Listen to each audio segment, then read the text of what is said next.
Assalamualaikum warahmatullahi wabarakatuh. Waalaikumsalam. Alhamdulillahilladzi arsala rasulahu bil huda wa dinil haqqi liyudhhirahu 'ala ad-dini kullihi walau karihal musyrikun. Asyhadu an la ilaha illallah wa asyhadu anna Muhammadar Rasulullah. Allahumma shalli ala nabiyyina Muhammadin wa ala alihi wa ashabihi ajma'in. Model belajar atau pengajian yang tidak membentuk kerangka berpikir. Dengan 1 bulan penuh Ramadan dan kultum subuh, kultum tarawih, kultum badan duhur, niku nak kultum wakeh banget. Itu makai yang rampung itu rampung Bekasi. Pengetahuan yang banyak yang tidak bentuk kerangka berpikir.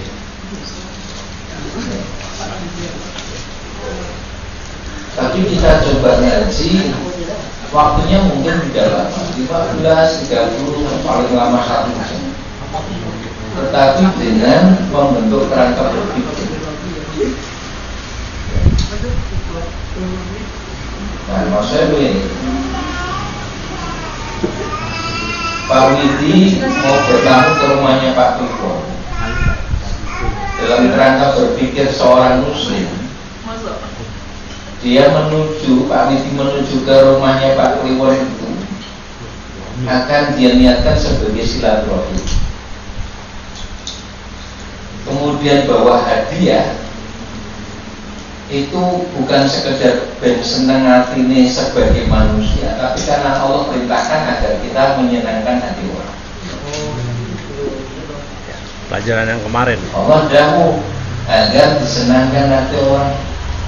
Yang dengan itu akan tumbuh kecintaan, kecintaan itu akan merekatkan hubungan persaudaraan, dan Allah perintahkan untuk menjaga persaudaraan. Kerangka berpikirnya sudah terbentuk. Maka Pak Widi ke rumah Pak Kliwon dengan membawa sesuatu tadi sudah karena Allah.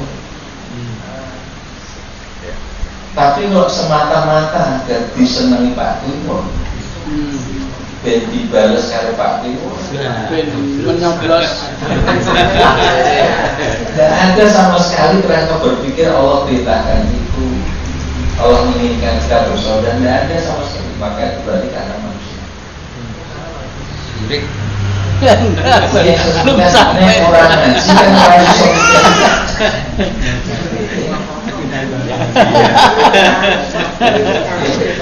Kalau tidak ngaji kan kita nggak akan terpikir sampai situ. Iya. Penghubungan antar manusia, sosial kemasyarakatan itu. Iya. Apa nilainya di sisi Allah? Enggak, sama sekali tidak berharap pahala dari itu. Sama sekali tidak tergerak karena aku perintahkan. Terus buat apa dikasih pahala? Terus jalur ganjaran sekolah menungso ya gitu.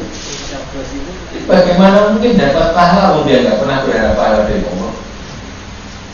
Dia tergerak untuk bertamu bukan karena diperintah oleh Allah, karena rakyat kepedah harap Kliwon, karena rakyat dikasih jabatan punya rakyat barang ini. Ya sudah, yang diharapkan memang balasan dari manusia. Jadi buat apa lo ngasih balasan pahala yang nggak mungkin? Maka bentuklah kerangka berpikir yang benar, sehingga keseluruhan yang kita lakukan karena Allah. Karena Allah itu kan jeleknya doang itu. Nah, kita lakukan semua itu dalam rangka melaksanakan aturan itu. Jangan kok mesem ini kok. Karena Allah perintahkan kita untuk pasti ramah. Jangan kok seneng tulung ini sebabnya kok. Karena Allah perintahkan untuk saling menolong. Jadi semata-mata karena Allah. Itulah praktek bertauhid yang dan ini kan harus diilmui. dilatih terus menerus sampai menjadi karakter akhlak kita, sehingga totalitas kehidupan kita betul-betul karena Allah. La ilaha illallah. Ini pentingnya kita bentuk kerangka berpikir yang benar. Sekali lagi ini naik ngaji raisa. Yang sanggup lah juga. Jadi kira-kira bagaimana kita berharap pahala dan balasan dari Allah kalau selama ini melakukan sesuatu memergoki orang manusia? Tidak mungkin. Yang kedua, perlu kita jelaskan masalah adat atau tradisi. Di antara tradisi itu ada yang namanya tradisi lisan, kebiasaan dalam bentuk ungkapan-ungkapan. Ada ungkapan yang bisa ditangkap pemahamannya sebagaimana yang diungkap, tetapi ada ungkapan yang pemahamannya tidak seperti apa yang terungkap.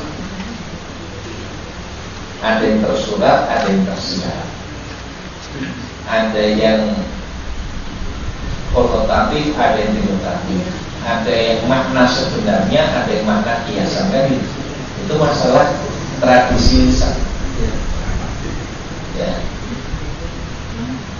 Nah, kalau seseorang mengatakan alhamdulillah umurong mereka mari, tidak kita maksudkan sing menyembuhkan orang, ya, tapi yang kita maksudkan ya Allah melalui orang tersebut. Ini kan orang itu diungkapkan doa-doa. Maka ini tradisi lisan yang kalau kita maknai seperti itu ya bukan kesulitan.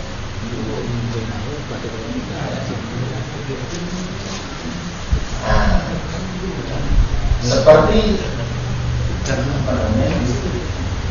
dalam ungkapan bahasa Arab juga begitu. Ada ungkapan-ungkapan yang kalau tekstual bermakna keburukan, tetapi yang dimaksudkan tidak seperti yang diungkapkan dalam teks. Waladazka umuka, Nabi seringkali mengucapkan seperti itu. Yang terjemahan tekstualnya, semoga ibumu kehilangan kamu. Oleh manusia banyak yang kemudian menjadi gagal, batal. Nah, kemudian kalau ditanya tentang Adam jelas nama diri, ya Allah berfirman di rangkaian ayat itu, ya Adam, wahai Adam, kata Allah.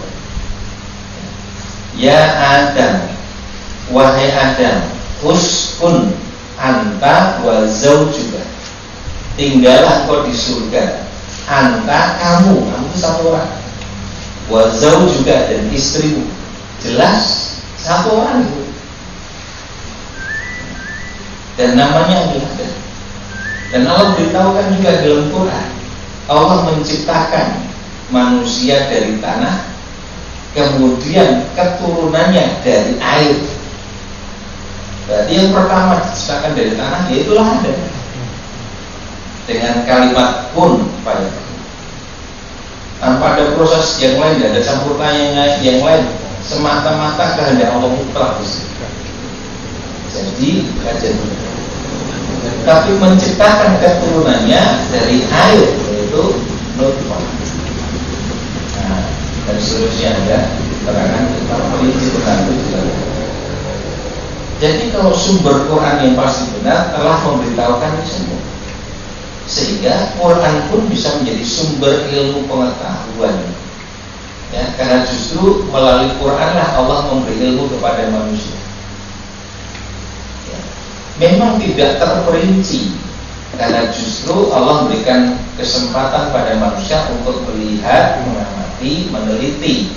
Maka diperintahkan untuk memikirkan, afala ta'qilun, afala tatafakkarun. Itu tindak lanjut dari informasi yang secara umum diungkap oleh Allah. Maka kemudian manusia menggunakan matanya, telinganya, akalnya untuk melakukan pengamatan, penelitian, sampai kemudian ketemu dengan apa yang ditunjukkan oleh Al-Quran. Pernah kita gambarkan ilmu dari Allah diajarkan pada manusia melalui dua jalur jalur wahyu dan jalur alam semesta yang disebut masih komentar. Saya kalinya orang baik. Jalur wahyu ya Quran dan hadis Nabi, jalur alam semesta yang diciptakan untuk dilihat, diamati, diteliti. Quran memberitahukan berupa isyarat-isyarat, alam semesta menjadi bukti kebenaran isyarat tadi. Setelah diteliti, diamati, ketemu sesuai dengan informasi Quran secara lebih terperinci. Ya. Maka alam semesta menjadi bukti nyata kebenaran Al-Quran. Al-Quran dan hadis memberikan isyarat-isyarat untuk diamati, diteliti oleh manusia. Allah sampai perintahkan untuk melakukan perjalanan di bumi, siru fil ardi, lakukan perjalanan di bumi, payang dulu lalu perhatikanlah olehmu. Itu perintah piknik. Ya, bahasa kita diusir oleh Mesir. Tujuan melakukan perjalanan memperhatikan ciptaan Allah. Tujuan melakukan perjalanan untuk melihat sejarah umat masa lalu akibatnya bagaimana. Ya. Tujuan untuk melakukan perjalanan untuk melihat kemahakuasaan Allah dalam penataan dan pengaturan alam semesta. Berjalan di bumi dengan beberapa tujuan. Tujuan-tujuan itu tercapai dengan penggunaan sarananya, akal kita, mata kita, telinga kita. Kesimpulannya tidak boleh menyimpang dengan informasi Quran. Nah, kalau menyimpang itu pasti keliru. Kira itu Allah.